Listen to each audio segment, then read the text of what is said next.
அப்போஸ்தலர் 9ஆம் அதிகாரம் 1வது வசனமும் 2வது வசனமும் நான் வாசிக்கிறேன். சவுல் என்பவன் இன்னும் கர்த்தருடைய சீசரை பயமுறுத்தி கொலை செய்யும்படி சீறி பிரதான ஆசாரியரிடத்துக்கு போய், இந்த மார்க்கத்தாராகிய புருஷரை ஆகிலும் ஸ்திரீகளை ஆகிலும் தான் கண்டுபிடித்தால் அவர்களை கட்டி எருசலேமுக்கு கொண்டு வரும்படி தமஸ்குவில் உள்ள ஜெப ஆலயங்களுக்கு நிருபங்களை கேட்டு வாங்கினான். அல்லேலூயா. சவுல் ஆண்டவராகிய இயேசு கிறிஸ்துவை குறித்து யாரெல்லாம் பிரசங்கிக்கிறார்களோ அவர்கள் ஆணாக இருந்தாலும் சரி பெண்ணாக இருந்தாலும் சரி அவர்களை கட்டி இழுத்து எருசலேமுக்கு கொண்டு வரும்படி நிருபங்களை கேட்டு பிரதான ஆசாரியரிடத்தில் வாங்கினான். அல்லேலூயா. 8ஆம் அதிகாரம் 36வது வசனத்திலிருந்து நான் வாசிக்கிறேன். கிறிஸ்துவின் அன்பை விட்டு நம்மை பிரிப்பவன் யார்? உபத்திரவமோ, வியாகுலமோ, துன்பமோ, பசியோ, நிர்வாணமோ, நாசமோசமோ, பட்டயமோ, இவை எல்லாவற்றிலேயும் நாம் நம்மில் அன்பு கூறுகிறவராலே முற்றும் ஜெயம் கொள்கிறவராய் இருக்கிறோமே.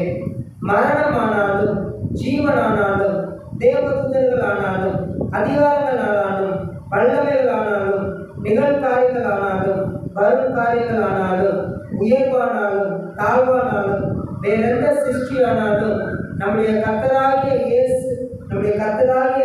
கிறிஸ்து இயேசுவில் உள்ள தேவனுடைய அன்பை விட்டு நம்மை பிரிக்க மாட்டாது என்று நிச்சயித்திருக்கிறேன். அல்லேலூயா. அல்லேலூயா. அப்போஸ்தலர் 9ஆம் அதிகாரத்துல ஆண்டவராகிய இயேசு கிறிஸ்துவை குறித்து யாரெல்லாம் பிரசங்கிக்கிறார்களோ அவர்கள் யாராக இருந்தாலும் அவர்களை கட்டி இழுத்து எருசலேமுக்கு கொண்டு போக வேண்டும் என்ற எண்ணத்தோடு இருந்தவர் தான் யாரு? சவுல். ஆனா தேவனுடைய வார்த்தை இவர் எப்படி உருவாக்கி இருக்கிறது? கிறிஸ்துவின் அன்பை விட்டு நம்மை எதுவும் பிரிக்க முடியாது என்று நிச்சயத்திருக்கிறேன் என்று சொல்லும் அளவுக்கு அவர் என்ன செய்திருக்கிறது? உருவாக்கி இருக்கிறது. அல்லேலூயா. 1 கொரிந்தியர் 6ஆம் அதிகாரம் 12வது வசனம். எல்லாவற்றையும் அனுபவிக்க எனக்கு அதிகாரம் உண்டு, ஆகிலும் எல்லாம் தகுதியாகிறார். எல்லாவற்றையும் அனுபவிக்க எனக்கு அதிகாரம் உண்டு, ஆகிலும் நான் ஒன்றுக்கும் அடிமைப்பட மாட்டேன். அல்லேலூயா. அல்லேலூயா. எப்படி தேவனுடைய வார்த்தை ஒருவரை உடைத்து உருவாக்கும், குத்தும், சத்தியம் முதலீடு செய்யும். இது எல்லாம் ஒவ்வொரு ஸ்டேஜில் நடக்காது. இதெல்லாம் எப்படி தான் நடக்கும்? ஒரே டேட்டில் தான் நடக்கும். நம்மளை இன்னைக்கு குத்திடுச்சு, இன்னொரு நாளைக்கு என்னைக்காவது என்ன செய்யும்? உணர்த்தும். அடுத்து இன்னொரு நாளைக்கு என்னைக்காவது என்ன செய்யும்? உருவாக்கும். அப்படி நம்ம பிரித்து புரிந்து கொள்ளணும். ஆனால் பிரிந்து தான் இந்த காரியங்களை நடக்கணும் நம்ம என்ன செய்யக்கூடாது? நினைக்கக்கூடாது. அல்லேலூயா. அல்லேலூயா. ஸ்தோத்திரம். குத்தம், அதாவது அறியாமல் ஒரு காரியத்தை நம்ம செய்து விட்டோம் என்றால், சரி இந்த காரியத்தை நீங்கள் தவறாக செஞ்சுட்டீங்க அப்படின்னு சொல்லும் பொழுது, ஆமாம் நான் என்ன செஞ்சுட்டேன் அடுத்து எப்படி உணர்த்தோம்னா இந்த காரியத்தை நான் என்ன செஞ்சுருக்கக்கூடாது, இப்படி செஞ்சுருக்கக்கூடாது, இந்த மாதிரி என்ன செஞ்சுருக்கணும். அதுதான் உணர்த்துறது. அதுதான் என்ன செய்யறது? உணர்த்துறது. அப்போ இப்படி செய்யணும்னு சொல்லிட்டு அடுத்த நிமிஷமே அந்த செயலை செஞ்சா அது என்ன செஞ்சிடுச்சு? உருவாக்கிடுச்சு. அல்லேலூயா. அல்லேலூயா. அப்போ ஒரு வார்த்தை நமக்கு நேராக, தேவனுடைய வார்த்தை நமக்கு நேராக நடந்து வந்தால், குத்தினது என்றால் அதற்கடுத்தது உணர்த்தும், உணர்த்தினது என்றால் அது உருவாக்கத்தான் செய்யும். அல்லேலூயா. அல்லேலூயா. உணர்ந்தவன் உயரத்தில் இருக்க வைப்பது நிச்சயம். தேவ வார்த்தையை உணர்ந்தவன் உயரத்தில் இருப்பது அல்ல, உயரத்தில் இருக்க வைப்பது நிச்சயம். அல்லேலூயா. தேவன் நம்மை கண்மலையில் போய் என்ன செய்வார்? நம்ம கண்மலைக்கு போக முடியாது. நம்மளை கண்மலை உயரத்தில் போய் அவர் என்ன செய்வார்? வைப்பார்.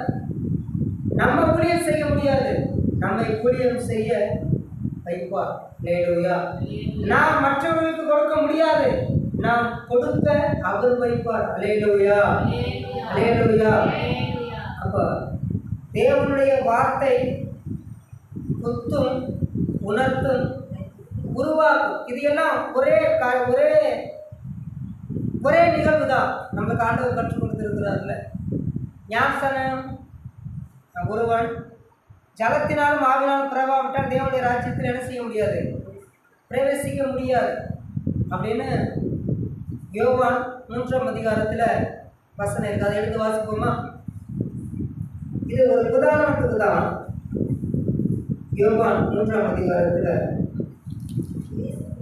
வசனம் சொல்லு. யோவான் 3ஆம் அதிகாரம் 5வது வசனம். இயேசு பிரதியுத்தரமாக, ஒருவன் ஜலத்தினாலும் ஆவினாலும் பிறவாவிட்டால் தேவனுடைய ராஜ்யத்தை பிரவேசிக்க மாட்டான் என்று மெய்யாகவே மெய்யாகவே உனக்கு சொல்லுகிறேன். அல்லேலூயா, அல்லேலூயா. அப்போ ஜலத்துல பிறக்கிறதுனா ஞானஸ்நானம் எடுக்கிறது, ஆவியில பிறக்கிறதுனா பரிசுத்த ஆவியின் அபிஷேகம். பரிசுத்த ஆவியினுடைய அபிஷேகம் எப்போ முடிவு பெறும்? எப்போ முடிவு பெறும்? நம்ம ஞானஸ்நானம் எடுக்கிறோம் இல்லையா? ஞானஸ்நானம் எடுத்தோடனே பரவராஜ்யத்தில் பிரவேசிக்க முடியுமா? பிரவேசிக்க முடியாது. அப்போ ஆவியில நம்ம என்ன செய்யணும்? பிறக்கணும். அப்போ ஆவியில பிறக்கணும் அப்படின்னா பரிசுத்த ஆவியானுடைய அபிஷேகத்தை நம்ம என்ன செய்யணும்? பெற்றுக்கொள்கிறோம். பரிசுத்த ஆவியில பெற்றுக்கொண்டா போக முடியுமா?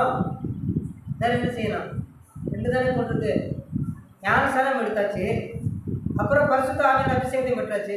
அப்போ நம்ம என்ன செஞ்சிடலாம்? போயிடலாமே. பரிசுத்த ஆவியானவர், பரிசுத்த ஆவியானவரை பெற்றுக்கொண்டால் நாம் சாட்சியாக வாழ வேண்டும். அல்லேலூயா. நாம் எப்பொழுது சாட்சியாக வாழ்கிறோமோ அப்போதுதான் ஞானஸ்நானம் எடுத்ததும் பரிசுத்த ஆவியான அபிஷேகத்தை பெற்றதும் முழுமை பெறுகிறது. அல்லேலூயா.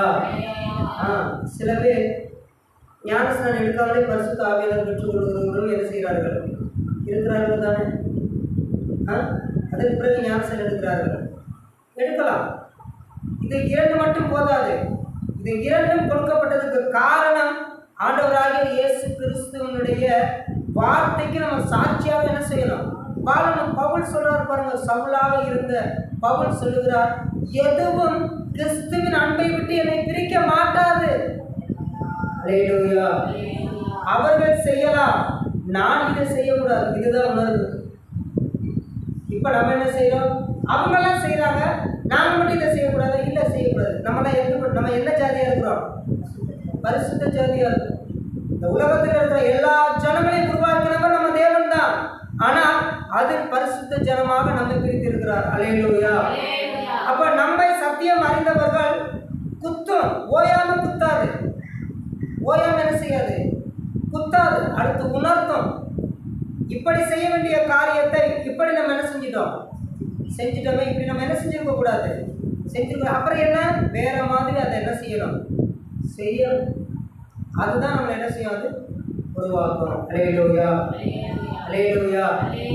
உதாரணத்துக்கு ஸ்தோத்திரம். ஆண்டவராகிய இயேசு கிறிஸ்துவை மறுதலித்தவர் யாரு? பேதுரு. ஆனால்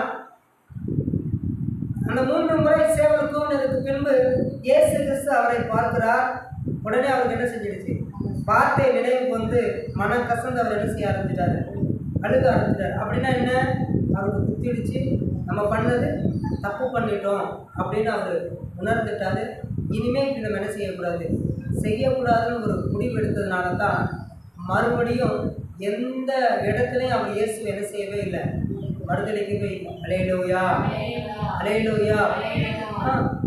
ஏன்னா அதுக்கு ஒரு சகோதரி கிட்ட இயேசுவை குறித்து ஆமாம் நான் அவரோடு கூட தான் இருந்தேன் அப்படின்னு ஒத்துக்கொள்றதுக்கு அவனுக்கு என்ன இல்லை, தைரியம் இல்லை. ஆனால் பரிசுத்த ஆவியானவரை பெற்றுக்கொண்டதுக்கு பின்பு அநேக ஜனங்களுக்கு முன்பாக இந்த ஆண்டவரை குறித்து அவர் என்ன செய்ய ஆரம்பிக்கிறாரு? பிரசங்கிக்க ஆரம்பிக்கிறார். அல்லேலூயா. அதுதான் பரிசுத்த ஆவியானவரை பெற்றுக்கொண்டதற்கான சாட்சி. சத்தியம் குத்தும், உணர்த்தும், உடைத்து உருவாக்கும். அதில் ஒரே ஒரு நபர் யார் நம்ம அப்படின்னா, நம்ம சவுலை பார்த்தோம்.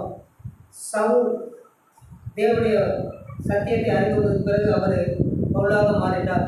அவருடைய விருப்பம், அவருடைய பிரயாசமெல்லாம் என்னவாக இருந்ததுன்னா, இந்த மார்க்கத்தாரை நான் கட்டி எருசலேமுக்கு என்ன செய்யணும்?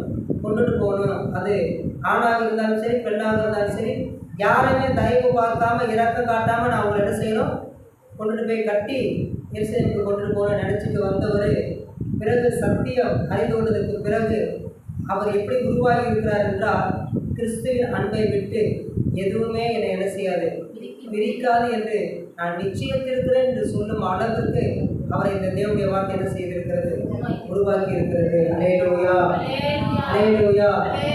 நம்ம இந்த சத்தியம் அப்படித்தான் உருவாக்கும், அப்படித்தான் இந்த சத்தியம் செய்யும், உருவாக்கும். அவர்கள் இதை செய்யலாம், ஆனால் நாம் அதை என்ன செய்யக்கூடாது, செய்யக்கூடாது. அவர்கள் செய்கிறார்கள் இல்லை இல்லை, நாம் அதை என்ன செய்யக்கூடாது, செய்யக்கூடாது என்று சொல்லும் பொழுது அந்த காரியத்தை நம்ம என்ன செய்யக்கூடாது, செய்யக்கூடாது. அல்லேலூயா. ஜெபம் பண்ணுவோமா?